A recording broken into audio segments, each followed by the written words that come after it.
नमस्कार दर्शकों, आइए आपका स्वागत करते हैं हमारे इस YouTube चैनल पर। दोस्तों, एस्ट्रोलॉजी की इस नई सीरीज के अंदर हम पिछले कुछ समय से आपके सामने बहुत ही सटीक जानकारी लेकर के आए हैं। उसी क्रम में आज हम एक एडवांस, उससे आगे की जानकारी आपको दे रहे हैं। अक्सर आपने अपनी कुंडली के अंदर देखा होगा नक्षत्र कि अभी कौन सा नक्षत्र है, रोहिणी नक्षत्र है या भरणी नक्षत्र है, किस नक्षत्र में व्यक्ति पैदा हुआ है। दोस्तों, आकाश में एक तारों का समूह है। उन तारों के समूह से नक्षत्र का निर्माण हुआ है और उन नक्षत्रों से राशि का निर्माण हुआ है। कैसे हुआ मैं आपको एक्सप्लेन करता हूं। दोस्तों, जब आकाश में आप देखते हैं, जो खगोल शास्त्री जिन्हें बोलते हैं, आप कई बार जैसे एक तो जयपुर में, एक दिल्ली में वैदिशा वो बनी हुई है, जंतर मंतर जिसे कहते हैं, उनका नाम है जंतर मंतर। वहां ये इस तरह के एक बने हुए हैं बड़े बड़े यंत्र, जिससे वो पूरी गणना करते हैं कब कहां कौन सा नक्षत्र किस तरह से क्या बन रही है, आकृति बन रही है। यह मैं आपको बहुत सिंपल भाषा में चीज समझाता हूं। दोस्तों, एक विशेष तारों का समूह मिलकर के नक्षत्रों का निर्माण करता है, छोटे छोटे तारे मिलकर के। ज्योतिष शास्त्र में उन्हें अलग अलग नाम से उनकी संज्ञा दी गई है, उनका महत्व भी बताया गया है कि किस नक्षत्र का क्या प्रभाव होता है। दोस्तों, ज्योतिष शास्त्र के अंदर 27 नक्षत्र दिए गए हैं, बताया गया उनके बारे में। और ये 27 नक्षत्र जो हैं अश्विनी से शुरू होते हैं और रेवती तक जाकर के ये पूर्ण होते हैं। अश्विनी से शुरू होंगे, उसके बाद में भरणी, फिर कृतिका, इस तरह से सीरियल इनका है। और लास्ट में 27वां जो आता है वो आता है रेवती नक्षत्र। दोस्तों, ये 27 नक्षत्र आप कोई सी भी कुंडली उठा के देख लीजिए, जो भी कुंडली आप देखेंगे उसमें कहीं ना कहीं आपको नक्षत्र का नाम जरूर दिया हुआ होगा। चाहे वो आद्रा दिया हुआ हो, चाहे श्लेषा दिया हो, चाहे अनुराधा नक्षत्र दिया हो, 27 नक्षत्र में से कोई सा भी नाम हो, लेकिन कोई ना कोई नक्षत्र का नाम आपको जरूर दिया हुआ होगा। अब आपको लगता है ये नक्षत्र का नाम दिया है तो इससे क्या फर्क पड़ता है। दोस्तों, आपको ऐसा लगता होगा, लेकिन दोस्तों एक चीज मैं आपको यहां और बताता हूं। जैसे मैथमेटिक्स में जब हम कैलकुलेशन करते हैं तो 100 का फॉर्मूला चलता है कि 100 होने पर वो फिर 1 हो जाती, मतलब पूरी हो जाती है। जैसे 100 पैसे बराबर 1 रुपया, 100 रुपये, जो भी कैलकुलेशन चलती है। लेकिन ज्योतिष सिद्धांत के अंदर कैलकुलेशन 60 पर चलती है, 60। इसीलिए आप देखिए 100 सेकंड का 1 मिनट नहीं होता, 60 सेकंड का 1 मिनट होता है और 60 मिनट का 1 घंटा होता है। सिंपल करना होता तो उसको 100 सेकंड करते थे, 100 सेकंड बराबर थे, लेकिन नहीं, क्योंकि उन्हें पता था कि ये जो हम कैलकुलेशन कर रहे हैं, अगर इसको 100 करेंगे तो सब कुछ गड़बड़ हो जाने वाला है। तो इसीलिए उन्होंने भारतीय ज्योतिष परंपरा से ये 60 की कैलकुलेशन ली और इस 60 की कैलकुलेशन को उन्होंने घंटे मिनट में तब्दील किया। और उसी के आधार पर ये जो समय निर्धारित होता है, कितने सेकंड के बाद कितने मिनट, 60 मिनट का 1 घंटा, ये सब 60 जो है ये ज्योतिष सिद्धांत से लिया हुआ है। और ज्योतिष में जब भी कैलकुलेशन होती है तो ये 60 का मान ही काम करता है। तो दोस्तों, एक सर्किल को कंप्लीट करने में 360 डिग्री होते हैं। अब हमने कहा कि 27 नक्षत्र होते हैं, तो मान लीजिए कि एक नक्षत्र से लेकर 27 नक्षत्र तक का पूरा एक क्रम होने में 360 डिग्री होगी। तो अगर मैं यहां आपसे कहूं कि फिर एक नक्षत्र का कितना मान हुआ, कितनी डिग्री एक नक्षत्र हुआ, तो यहां पर जब आप 360 डिवाइडेड बाय 27 करेंगे तो एक मान निकल के आएगा। कैलकुलेटर से करेंगे तो आएगा 13.33, क्योंकि वह 100 से कैलकुलेट होता है। लेकिन जब आप 60 का मान लेकर के करेंगे कि 60 के बाद में पूरी मान लीजिए आप उसको, 61 नहीं होगा, 61 होते ही 1.1 हो जाएगा, 120 होते ही 2 हो जाएगा। इस तरह से अगर आप लेंगे 60 के मान को कैलकुलेट करेंगे तो आप पाएंगे 13.20, यानी 13 अंश 20 विकला। अंश कला विकला चलता है यहां पर। दोस्तों, मैं आपको थोड़ा सा समझाता हूं।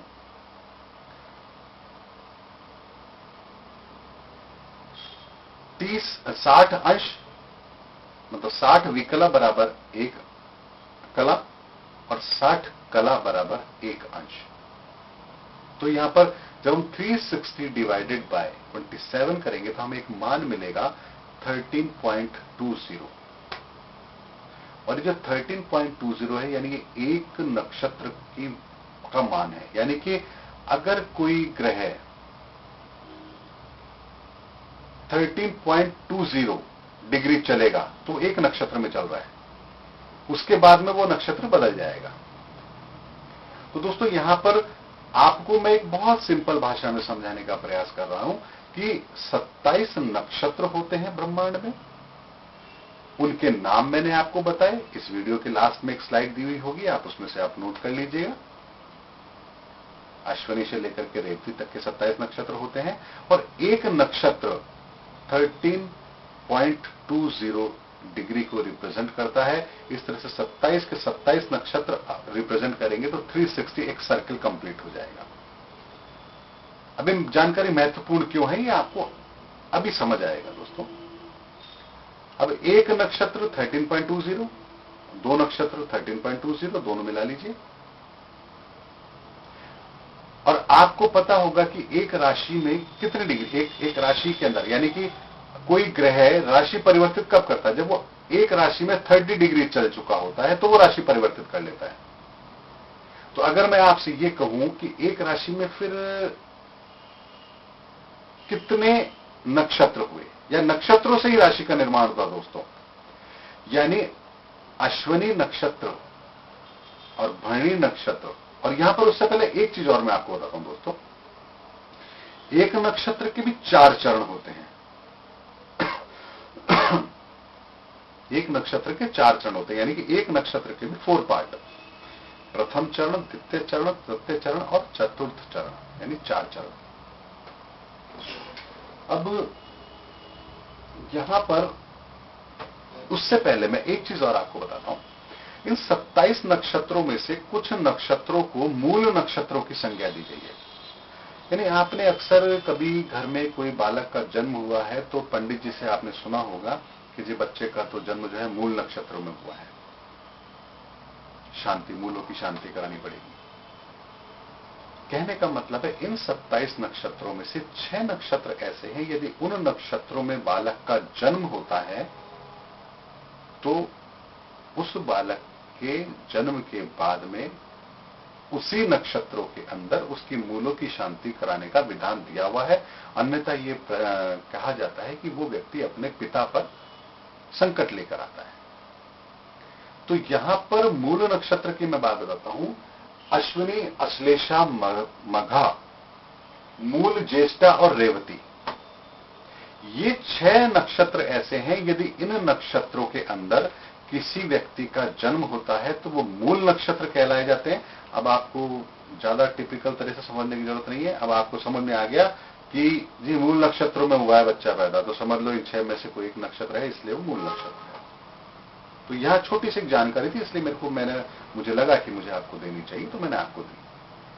तो ये 6 नक्षत्र जो हैं ये मूल नक्षत्र कहलाते हैं। इसलिए यदि किसी कुंडली में जो जन्म के समय अगर ये नक्षत्र आ रहे हैं तो इसका मतलब है उस व्यक्ति का जन्म मूल नक्षत्र में हुआ है और मूल नक्षत्रों में उसका शांति कराने का विधान दिया हुआ है, और ये करानी भी चाहिए।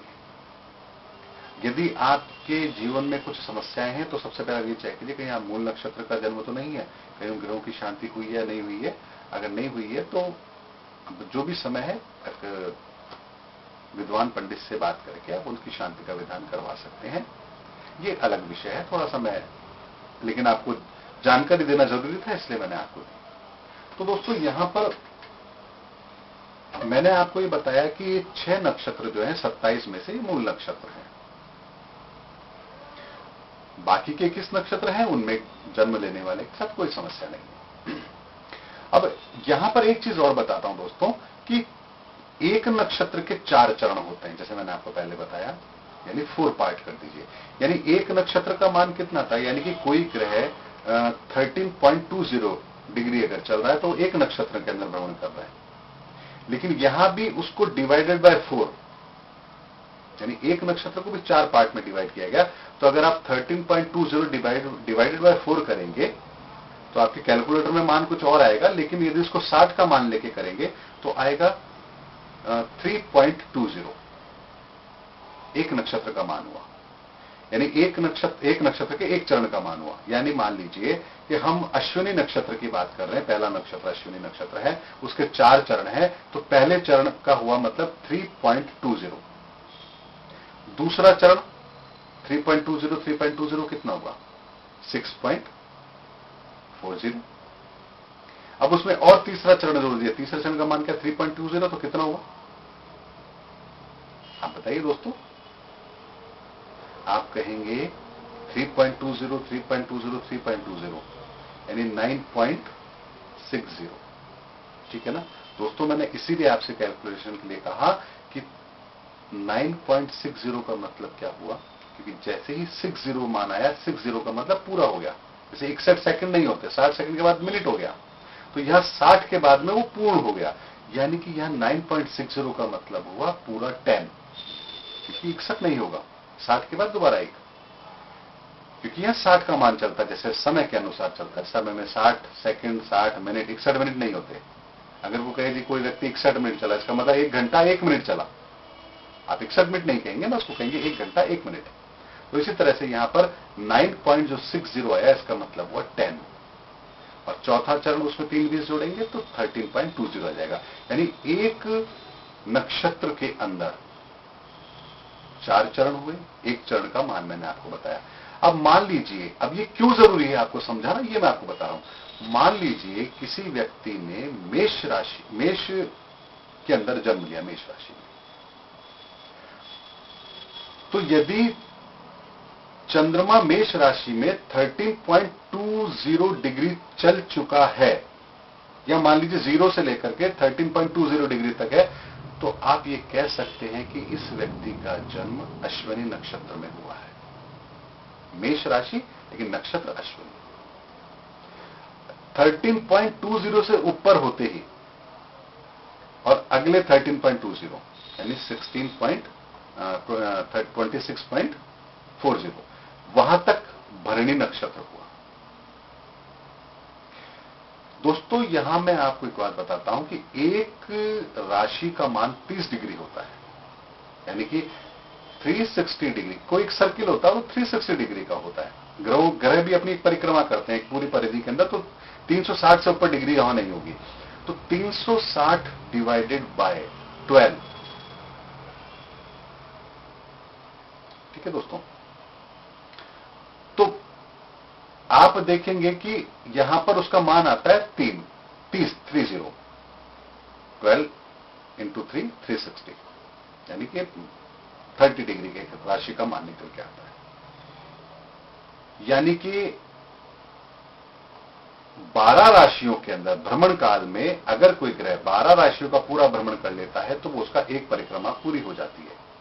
यानी एक राशि के अंदर एक ग्रह 30 डिग्री रहेगा, 30 डिग्री रहेगा उसका भ्रमण काल, यानी 30 डिग्री चलेगा, राशि परिवर्तित हो जाएगी। तो यहां पर राशियों का निर्माण कैसे हुआ दोस्तों 9 चरण से एक राशि का निर्माण हुआ है। यानी कि नक्षत्रों के 9 चरण को मिलाकर के एक राशि का निर्माण होता है दोस्तों। अब आप कहेंगे कि ये राशियों के नाम ऐसे नहीं पड़े दोस्तों, यानी आकाश मंडल के अंदर कोई ग्रह जब 30 डिग्री चलता है, 0 से 30 डिग्री तक, वो एक राशि के अंदर होता है। 30 के बाद में वो दूसरी राशि में चला जाता है, वहां फिर 0 से लेकर के 30 डिग्री तक जाता है, फिर उसके बाद 0 से 30 डिग्री, फिर 0 से 30, ऐसे करके वो पूरा अपना हर एक राशि का पूरा भ्रमण करता है। और एक राशि में भी 30 डिग्री के अंदर भी उसके पार्ट दिए गए, 9 पार्ट किए गए, यानी 3 डिग्री 3.20 को एक चरण दिया गया, और इस तरह से 9 चरण से एक राशि का निर्माण हुआ। यानी कि सिंपल भाषा में अगर कहा जाए तो आपको मैं ये बताऊं कि अश्विनी, भरणी और कृतिका, यानी अश्विनी के 4 चरण, भरणी के 4 चरण और एक चरण कृतिका का, ऐसे 9 चरण को मिलकर के एक राशि का निर्माण हुआ। अब दोस्तों यहां पर एक चीज मैं आपको और बताता हूं, अक्सर आपने देखा कि भाई किसी की राशि के बारे में पूछा जाता है कि जी क्या राशि है, बोले मेष राशि है। भाई साहब किस नाम से आपका जो है नाम रखना चाहिए, आपका किस अक्षर से रखना चाहिए? तो जी आप जो आप कहते हैं कि जी चू चे चो लो ला ली लू ले लो और ए, इनसे आप रख लीजिए। दोस्तों ये जो 9 नाम दिए गए एक राशि के अंदर, कभी गौर से देखिएगा दोस्तों, एक राशि के जब नाम दिए हुए हैं उसके आगे वो 9 नाम दिए हुए, 9 अक्षर दिए हुए हैं। जैसे मेष राशि की आप बात करेंगे तो चू चे चो ला ली लू ले लो और ए, ये 9। ये 9 क्यों है? ये 10 क्यों नहीं हुए, 5 क्यों नहीं, 4 क्यों नहीं हुए? एक एक अक्षर नक्षत्र के एक एक चरण को रिप्रेजेंट कर रहा है। ऐसा नहीं कि मेष राशि है तो जी 9 में से कोई सा भी नाम रख लो। मेष राशि का मतलब है कि चंद्रमा ने मेष राशि में प्रवेश किया और वो यदि 0 से लेकर के 3.20 डिग्री तक है तो अश्विनी नक्षत्र का पहला चरण का जन्म है। तो आपका जो नाम अक्षर बनेगा वो चू से बनेगा। दूसरे चरण में है तो चे से बनेगा, तीसरे में है तो चो से बनेगा, चौथे में है तो ला से बनेगा, पांचवें में है तो ली से, छठे में है तो लू से, सातवें में तो ले से, सात और आठवें में है तो लो से और नवे में तो ऐसे। तो दोस्तों यहां नामकरण के समय जब जरा ध्यान रख लीजिएगा कि जो नाम हम निर्धारित कर रहे हैं वो हमारे जन्म के नक्षत्र के चरण से भी संबंध रखता है या नहीं रखता है। तो आपको किसी व्यक्ति के पास जाकर के और अपनी स्पेलिंग अल्टर करवाने की जरूरत नहीं पड़ेगी।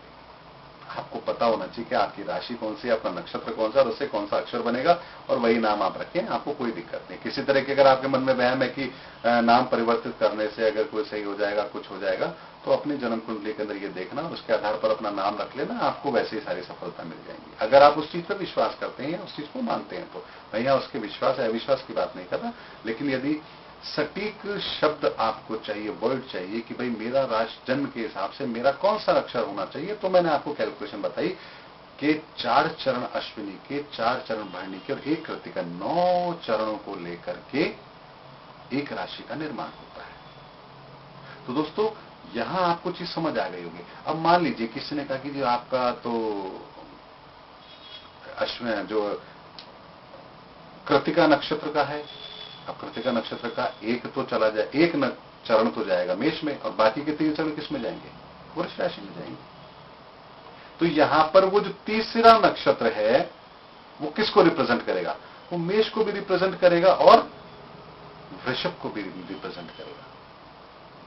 यानी कि 9 into 12 करोगे, यानी कि एक राशि के अंदर 9 चरण हुए और 12 राशि होती है, तो 12 into 9 करोगे तो वो जो मान निकलेगा वो संपूर्ण राशियों का, संपूर्ण नक्षत्रों का मान हो गया दोस्तों। तो यहां पर यह जानकारी आपको होना बहुत जरूरी थी कि नक्षत्र क्या होते हैं। नक्षत्र यानी कि आकाश मंडल में तारों की एक विशेष समूह को नक्षत्रों का नाम दिया गया और उन नक्षत्रों का मानव जीवन पर प्रभाव भी पड़ता है। एक व्यक्ति जिस नक्षत्र में पैदा हो रहा है उस नक्षत्र के गुण उसमें होंगे, दूसरे नक्षत्र में जो पैदा हो रहा है उसके गुण उसमें होंगे, कोई तीसरे नक्षत्र में पैदा हो रहा है उसके गुण उसके होंगे, पहले चरण में पैदा हो रहा है उसके थोड़े कम होंगे, दूसरे में कुछ और होंगे, तीसरे में कुछ बढ़ के होंगे और चौथे में। दोस्तों ये एक बहुत ही सटीक कैलकुलेशन करने के लिए ये सब चीजों की आवश्यकता पड़ती है। आप कहेंगे जी मेरा तो मेष राशि, अब जो लोग सुबह उठ करके पेपर पढ़ते हैं और पेपर में देखते हैं मेष राशि का क्या फल आएगा, तो दोस्तों ये समझ लीजिए कि मेष राशि का फल जो आया है वो 9 चरणों में से किसी एक चरण को केंद्र बिंदु रख करके निर्धारित किया गया। आपका जन्म अगर उस चरण का है तो आप पेपर में लिखी हुई राशि सटीक आपके ऊपर बैठती है, वरना आप देखिए कि पेपर में कुछ और लिखा होता है, मेरे तो कुछ और होता है। ऐसी बहुत लोगों की शिकायत होंगी कि पेपर में राशि तो बकवास आती है। बहुत से लोग कहते हैं कि पेपर की राशि तो बेकार आती है, हमारा तो होता ही नहीं है। दोस्तों ऐसा नहीं है, वो इसलिए नहीं होता क्योंकि पेपर में जो आप राशि का फल पढ़ते हैं और जो आपका नक्षत्र का चरण है उसमें कहीं भिन्नता है, जिसकी वजह से वो जो फल उन्होंने दिए हैं वो आपसे मेल नहीं खाते। लेकिन बहुत से ऐसे लोग हैं जो कहते हैं कि जो हम पेपर में राशि में पढ़ते हैं हमारे साथ बिल्कुल वैसा ही होता है। इसका मतलब जो पेपर में राशि जो आप पढ़ रहे हैं वो जिस चरण को रिप्रेजेंट कर रही है, आपका जन्म भी उसी नक्षत्र के उस चरण का है। तो यहां पर समझ लीजिए, आज अगर आपको समझना है कि नक्षत्रों के हिसाब से बच्चे का नामकरण करना है, तो आज आपको एक बहुत बड़ी विद्या हमने दी है कि नामकरण कैसे करना है। जन्म कुंडली बनाइए, नक्षत्र को कौन सा चरण दिया हुआ है, आपकी कुंडली के अंदर, चाहे कंप्यूटर से बनाएं आप, उसके अंदर ये चीज दी हुई होती है, कौन सा चरण है और उसके आगे कौन सा नक्षत्र है और उसके आगे उसका कौन सा चरण है दिया हुआ है। आप सिंपल देख लीजिए, पता कर लीजिए कि पहले चरण का नाम क्या, दूसरे का क्या, तीसरे का क्या, चौथे का क्या, 9 चरण में से कौन सा चरण हमारा है, कौन से नक्षत्र का है, और आप निर्धारित कर लीजिए कि इसका नामकरण के लिए ये अक्षर बिल्कुल सटीक है। तो दोस्तों, ये छोटी छोटी चीज जो नामकरण कैसे होता है, कौन से मूल नक्षत्र हैं, क्या है, ये सारी चीजें विद्या हैं दोस्तों। जैसे मैथमेटिक्स के अंदर plus minus equal to division, यही नहीं, इसके अलावा आपने देखा होगा pi, root theta, sine theta, cos theta, उसके अलावा अंडर रूट, ये सब चीज और भी मान है। तो आपने अपने जीवन में चाहे कभी उस मान को यूज ना किया हो, लेकिन कहीं ना कहीं तो वो कैलकुलेशन में आती है। आप में से कितने लोग जिन्होंने साइन थीटा, कॉस थीटा का अगर यूज किया होगा अपनी लाइफ में, लेकिन अगर वो इतनी महत्वपूर्ण नहीं थी तो फिर मैथमेटिक्स में पढ़ाई क्यों जाती है? क्योंकि यदि आप इंजीनियर बनेंगे तो आपको पता लगेगा कि इसका कैलकुलेशन को कहां यूज किया जा सकता है। तो दोस्तों, इसी तरह से ये चरण, नक्षत्र हुए, उसके कितने चरण हुए, कितनी डिग्री पर क्या होता है, इसको जब आप समझेंगे तो बहुत सी ऐसी भ्रांतियां आपके दिलो दिमाग से दूर होंगी जिनको लेके आप बड़े परेशान रहते हैं। जी मेरा तो नीच का मंगल हो गया, मेरा तो उच्च का ही हो गया, बड़े खुश हो रहे हैं या बड़े परेशान हो रहे हैं। पहले देखो कौन से चरण हैं, कितनी डिग्री है, कितना वो असर देंगे, तब आप खुश होना या परेशान होना। अगर वो बहुत क्षीण बल लेके बैठे तो क्यों परेशान होते हो? ये दोस्तों मेरा प्रयास है आपके दिलो दिमाग से ज्योतिष के वहम निकाल के वास्तविक ज्योतिष के जो सिद्धांत है वो आपके दिमाग में मैं ले आऊं। क्योंकि जब तक आपके वहम नहीं निकलेंगे, आप किसी चीज को एक्सेप्ट नहीं कर पाएंगे। और अगर कोई ऐसी चीज आप एक्सेप्ट नहीं कर रहे हैं जो आपके जीवन में एक बहुत बड़ा क्रांतिकारी परिवर्तन ला सकती है, तो इसका मतलब है आप एक बहुत बड़ी अपॉर्चुनिटी से अपने आप को दूर कर रहे हैं। इसलिए मेरा प्रयास है कि मैं हर वो छोटी जानकारी आपको दे पाऊं ताकि आप उसका फायदा अपने जीवन में उठा पाए। तो दोस्तों, आज के इस वीडियो में हमने आपको ये जानकारी दी। अगले वीडियो में हम इससे आगे की जानकारी लेके आपके सामने आएंगे। हमारा आगामी वीडियो दोस्तों हम 31 दिसंबर 2016 रात ठीक 8 बजे आपके सामने लेकर आएंगे। और दोस्तों, आप खुले दिल से हमें अपने कमेंट्स, अपने क्वेश्चंस हमें भेज सकते हैं। हमें बड़ी खुशी होगी कि हम आपको उसका जवाब दे पाएं। और यदि आपकी कोई समस्या है तो उसके समाधान के लिए भी हम लोगों ने यहां इंफ्रास्ट्रक्चर डेवलप कर रहे हैं। हम, जैसे मैंने आपको कुछ वीडियो पहले में बताया था, और बहुत शीघ्र हम वो आपको एक जानकारी उपलब्ध कराएंगे ताकि आप अपनी ज्योतिष से संबंधित कोई समस्या है तो उसका समाधान भी आप हमसे ले सकते हैं। आकर के हमसे पर्सनली मिलकर भी ले सकते हैं, फोन पर भी ले सकते हैं, वीडियो चैटिंग के द्वारा भी ले सकते हैं। वो सारी व्यवस्था हम बहुत शीघ्र करके आप लोगों को उसकी जानकारी देंगे दोस्तों। तो मिलते हैं अगले वीडियो में, तब तक के लिए नमस्कार।